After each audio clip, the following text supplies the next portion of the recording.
What's up, everybody? Here's another video. I'm probably going to do two videos today. This one, I think I'm going to focus on a thought of the day today, right now, video. And the reason I'm going to do that is I just came from church. So church got me to thinking, because I'm Catholic. So please don't turn off the video now that you hear that. But Catholicism is Christianity. It was the first form of Christianity, or at least comes from the first form of Christianity. It's debatable whether it is the first because it fractured. So if it fractures from the original form, is it the first?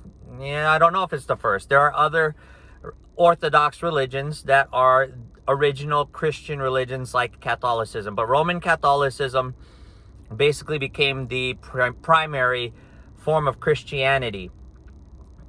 And right now we are in the season of Lent. Season of Lent, color of purple, is basically, or violet, is the season where it just precedes Easter. Easter is the celebration of the resurrection of our Lord and Savior Jesus Christ and his victory over death and over the seemingly victorious schemes of the devil. So Jesus basically wins by saving our spirits, our souls from the devil taking over and taking control of us.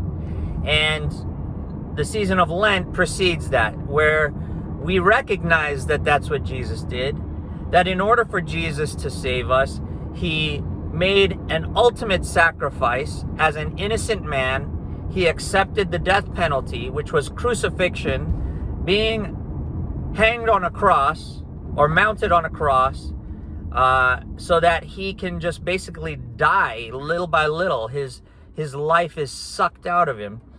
But he was an innocent man, and he received a death penalty for that. And that was on our behalf. He did it for us. He laid down his life for a friend.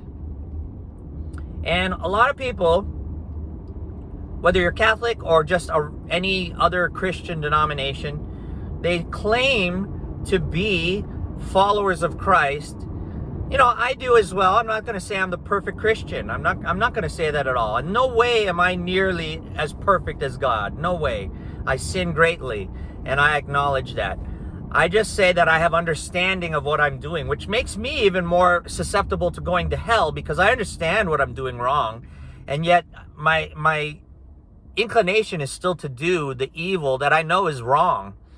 Yeah, I got a TV in the background. I bought it for my son so he could play video games without having the console close to his face.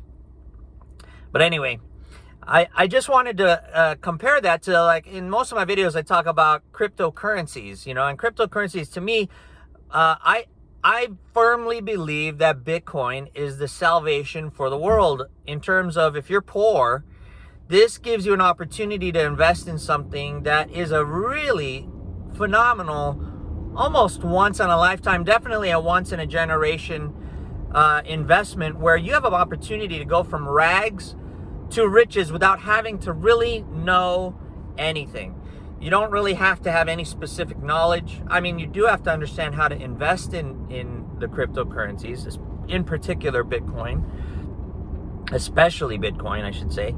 But really, you don't have to have an education. You don't have to be all that smart, which, I mean, honestly, to me, the best intelligence is you can recognize when someone tells you something good and you go into it.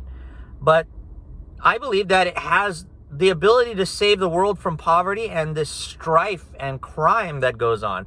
Strife, war, crime, all results from people not having wealth. And we keep hearing in a lot of Christian communities that money is the root of all evil. But I absolutely disagree. That it's actually poverty is the root of all evil. And that's why Jesus went around healing people by appealing to them to lift them out of poverty. You know, just like Peter sinking into the sea, his faith caused him to sink into poverty, into a hole that could kill him, that could drown him. And in many ways, they talk about death being that way, where it overwhelms you and drowns you and kills a lot of people. And this is why it connects to the coronavirus mandates of locking down, shutting down businesses. I equate that to the same thing because it helps people go into debt more. They tried to protect people from a virus where, majority of the people survived. But let's say you didn't even catch the virus. Your debt will kill you. Your depression from being in debt will kill you. Your depression from not working will kill you. All these other things will kill you based on the way that the government has been trying to adjust to this virus, which in many situations, some of us, this I do agree is somewhat conspiracy theory. Some of us believe they actually allowed this virus to come out so that they could create these situations and control people and create a little bit of financial desperation so that people will be forced to follow what the government tells them to do, because you have to depend on the government now because they're going to give you handouts, these stimulus checks. But honestly, if the government were really sincere about making you or keeping you whole during these bad times, they wouldn't even tax you in the first place. Whatever you earn, you would keep. They wouldn't have to take your money from you because they know you earned it. And so this is where you can see that the government is a liar. They steal your money, which you earned. They take it as if they earned it, and then they give it back to you as if they're bailing you out after they destroyed your job or your business. Absolutely insane. And people subscribe to that. They buy into that. I'll never get that. Anyway, I firmly believe in cryptocurrencies and Bitcoin. If you can't tell, I've been trying to tell people about cryptocurrencies and Bitcoin because I believe they can save the material world, the world that's physical. How does this relate to Christianity? Jesus tried to tell us that he knew how to save the world. He knew how to save us spiritually, so that materially it didn't matter. The evil ones could kill everybody. They could torture you. They could take all your wealth. But in the other world, when you die, there's an even worse evil. There's a devil there, and the devil can take over your soul, and he can burn you for eternity and torture you for eternity, and that is worse than what anything could go on here on the material world. And Jesus said, you know what? I am the way to God the Father in heaven and his heaven, his kingdom. And I have a place for you, and I've prepared it for you. And I'm going to go first to show you the way. And the way I'm going to do it is I'm going to be selfless. I'm going to lay down my life. Here I am, the Son of God, the only begotten Son of God. Everyone else is adopted, basically, from that point on. But the only begotten Son of God humbles himself to be like a human, to take on human flesh, where, he's spirit. Spirit is eternal. He didn't have to do that. He humbled himself. He never, ever equated himself with God, even though he's the Son of God. My son is like me. He is me. And when I saw him growing up, he was virtually identical in appearance to me. The way he acts now is virtually identical to the way I acted when I was little. My son is me. He's my DNA. And Jesus is the Son of God, the begotten Son of God, just like my son is the begotten Son of me.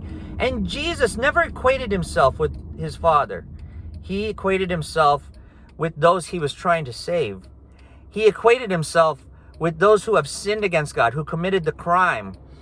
And he submitted himself to capital punishment, even though he was innocent of any crimes against the government, against humanity. The government wanted to execute him. They wanted to censor his speech, just like the government today wants to do with Facebook and big tech and the media. They censor how people speak in order to prevent them from telling the truth and saving everybody else. And even though Jesus firmly believed these things, just like I firmly believe in Bitcoin and I believe in Jesus Christ, he tried to spread the message and no one listened. A very few. Though his message is for all, those who received it were few. The road to hell is wide and heavily traveled. All of them received the road to hell. They all go down the road to hell. It's easier. It makes more sense to them because it satisfies their desires to go down the road to hell. But the path to salvation is narrow and lightly traveled, right? Because it requires a little bit more discipline, a little bit more austerity. In the financial world, they talk about austerity all the time. Being disciplined, being in control of yourself, both spiritually and physically, making good decisions that don't harm you or your family or other people, and that maintain your wealth and not squandering or wasting the treasures that God has given you, right? But the path to hell is everybody wastes whatever they get, because the outcome of their desires is a lot more pleasurable in terms of the way they feel, in terms of the satisfaction and enjoyment they get out of it, instead of realizing that they could have that same satisfaction forever by delaying their gratification, by delaying their desires, and by working more disciplined and being more disciplined about what they have. They denied the message of Jesus. And I've seen that with Bitcoin and cryptocurrencies. Here, I believe in this stuff firmly, and I believe it can save the world. And I try to tell people for their own benefit, but a lot of people don't listen. They don't want to listen. Doesn't matter how much you research. They judge your message based on the way they view you. And the sad part is people don't see with the eyes of God. They see with the eyes of man. So they view you the way they view the mistakes they've made. And by making the mistakes they've made, they cast that upon you. They cast that doubt upon you. And when you try to talk to them, you try to spread a good message to them, they will just absolutely refuse it and walk away. And what can you do? You know, Jesus didn't chase people. Often he realized that where two or three are gathered in my name, there I am in their midst, right? It means that you need the corroboration of a couple people. I'm going to pull over so I can actually discuss things properly. You need the corroboration of a couple people in order to get that belief, that attention to follow you. And that's just the way I felt today. That's the thought that came to my head, that message of, you know, when you talk to people about religion, a lot of people don't like the idea of religion because it's too binding. It requires too much discipline. Religion, the word religion even comes from, I believe it's the Latin religare. Religare is like from, I learned that years ago, so I'm not quite sure if it's Latin or Greek, but I'm pretty sure it's Latin. I took Latin when I was young, and I've forgotten a lot of it because you don't use the language, it goes away. But religare means to bind. It's an infinitive form, religare. I bind you, basically. It means it's restricting you. And the restriction is not the kind you get from a tyrant or a dictator. The restriction is your own self-discipline. You know, any path that you follow, if you don't follow it in a disciplined way, you really aren't going on that path. In every career I've gone down, I've had to master that career path so that I do well. And if I don't do well, then I'm really not in that career, and I end up not being in that career for long. A lot of times I'm not in that career because it just doesn't make economic sense for me at the time. I've gained more skills, I've gained more knowledge, I've gained more abilities, and to stay in that position is kind of foolish when I can be producing more somewhere else and being rewarded more for my abilities that I have increased, and you know, it just makes more economic sense. So that's a little different than religion. In religion, your spiritual level increases by your discipline, by your suffering. St. Paul often said that it is our struggles. I mean, I'm paraphrasing because I don't remember the exact wordage of the verse, but basically your struggles basically build character in you.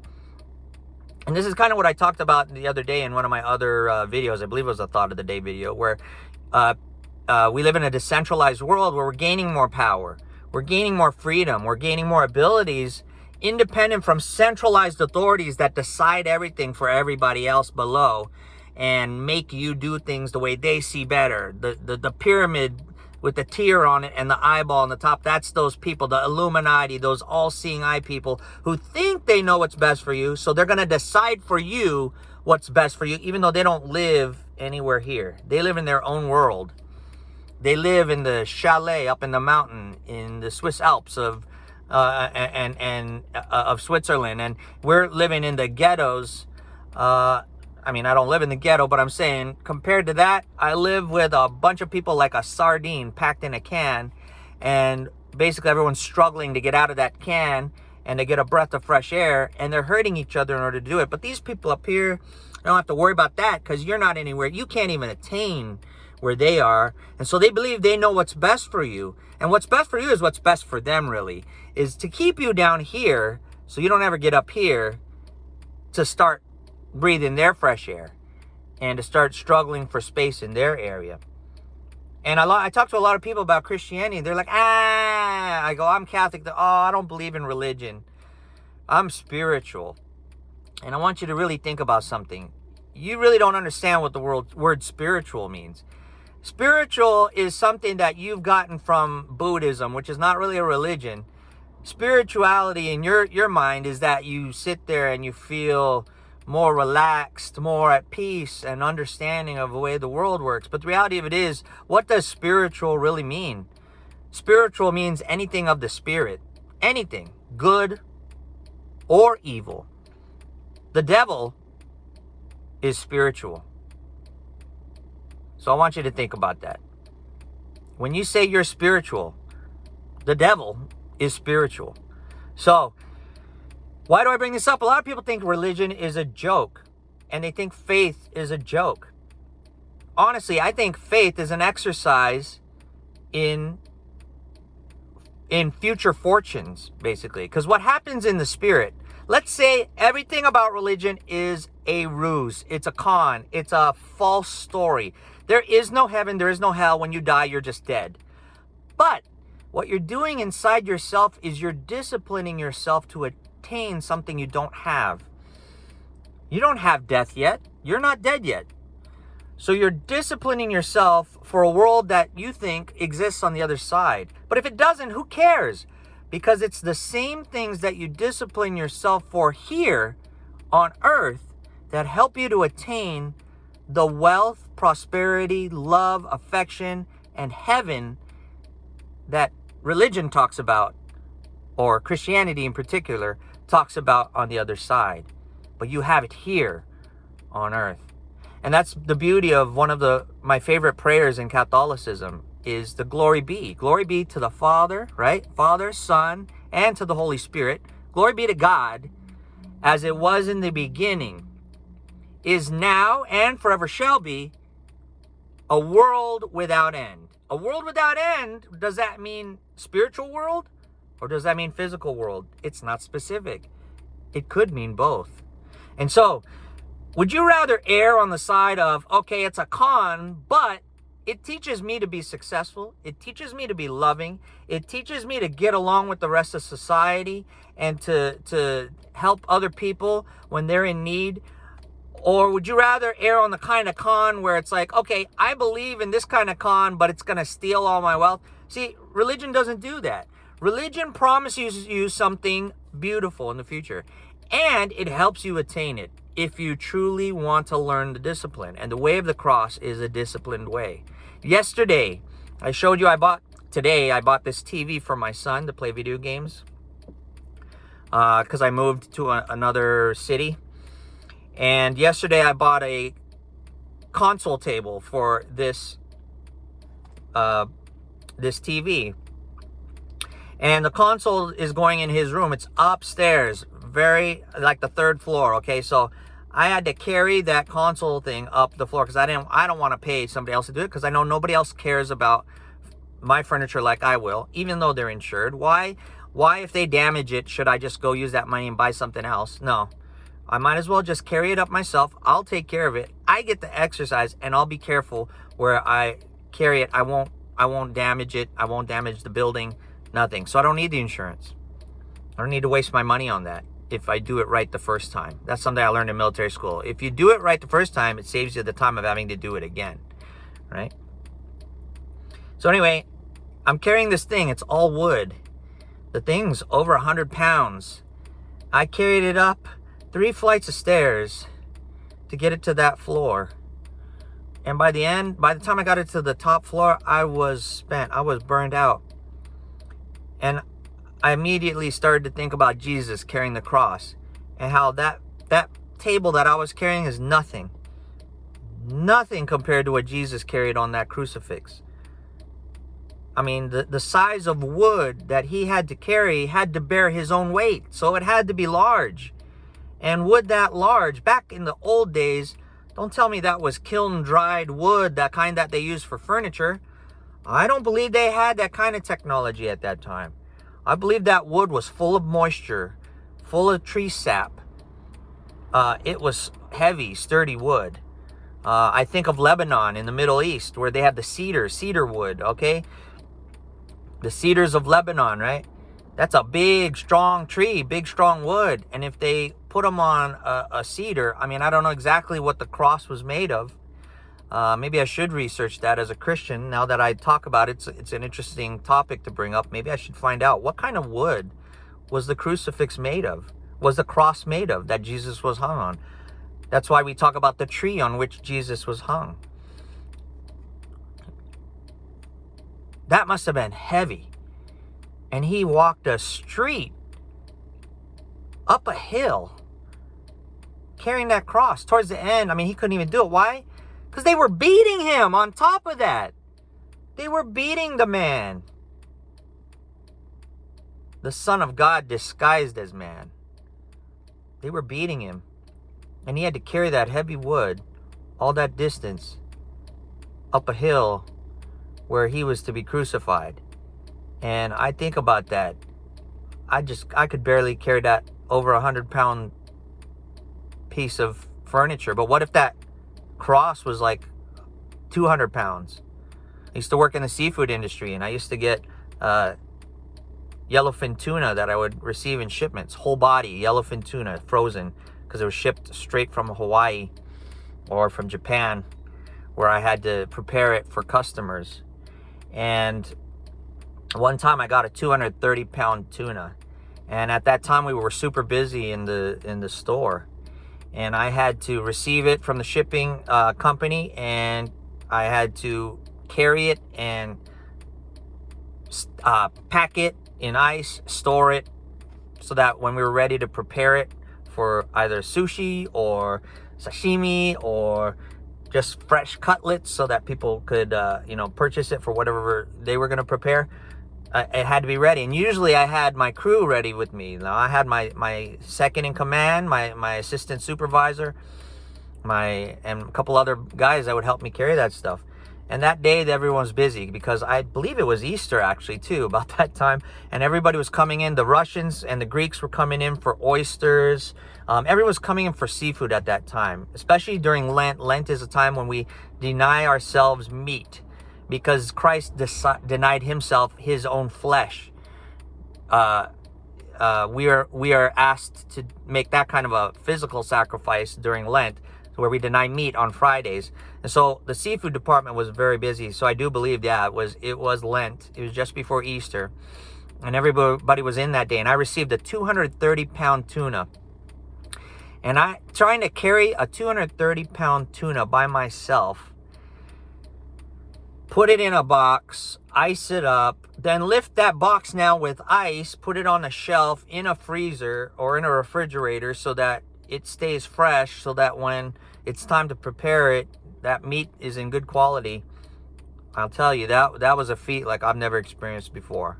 And it really taught me how to use my leverage and how to use my own weight to counterbalance the weight of the tuna, so that I don't injure my back, I don't injure my muscles, or sprain my joints or anything from just carrying this heavy thing.